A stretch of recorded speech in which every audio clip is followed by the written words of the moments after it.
Munira Mirza has been an advisor to Boris Johnson for 14 years. Hardly anyone's worked with him longer.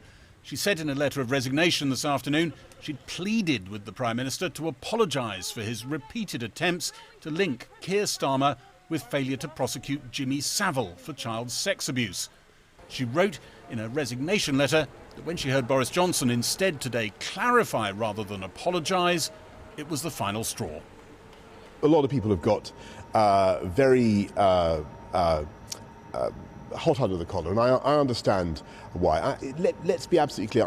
I'm talking not about the leader of the opposition's personal record when he was DPP, and I totally understand that he had nothing to do personally with those decisions. I was making a point about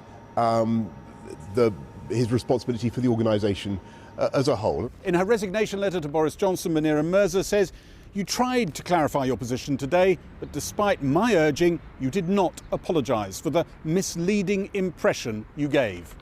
Some Tory MPs said they were surprised at Ms Mirza's squeamishness. They thought she was leading culture wars in Number 10. But the very fact that she has leaked her own resignation letter, perhaps pointing to concern that Number 10 might put a different slant on events, suggests deeper disagreements.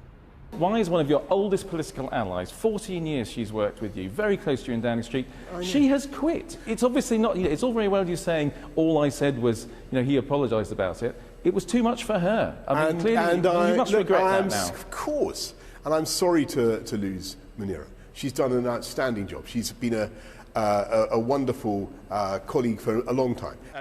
The Chancellor, asked about the resignation, distanced himself from the Prime Minister's original Jimmy Savile remark. I'm sorry to see her leave government. I'll miss working with her. And with regard to the comments, being honest, I wouldn't have said it, and I'm glad that the Prime Minister clarified what he meant.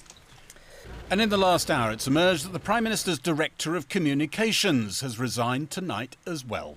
Jack Doyle had been in Number 10 for just under 2 years. His name had been linked with some of the parties Sue Gray was investigating and which are now part of a police investigation. But his former employer, the Daily Mail, said he'd told friends he'd always planned to leave about now. So a distinction to be made there between these two resignations. Jack Doyle, we know, attended one party, we think attended more than that.